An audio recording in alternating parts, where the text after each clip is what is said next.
Hi guys, for today's video meron akong manok na native dyan. Na-slice ko na yan siya guys. And then nag-prepare na rin ako ng bawang, sibuyas at saka luya. Ayan.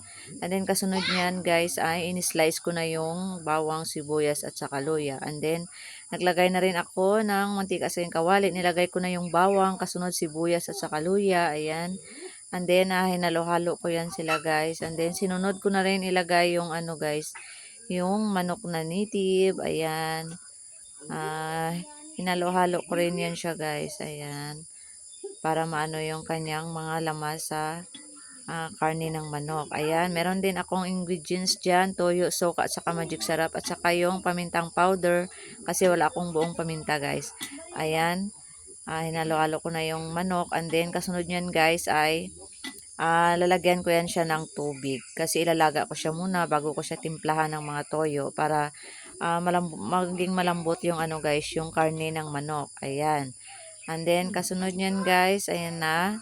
Naglagay na rin ako ng 3 pirasong itlog. Nalaga ko na rin yan siya guys. Ayan. And then titimplahan ko na yan siya guys ng ano, ng toyo. Ayan. At saka kasunod niyan ay yung ano guys, yung suka. Ayan, vinegar yung suka na ginamit ko kasi wala akong tuba na suka. At saka sinunod yung ano guys, yung magic sarap.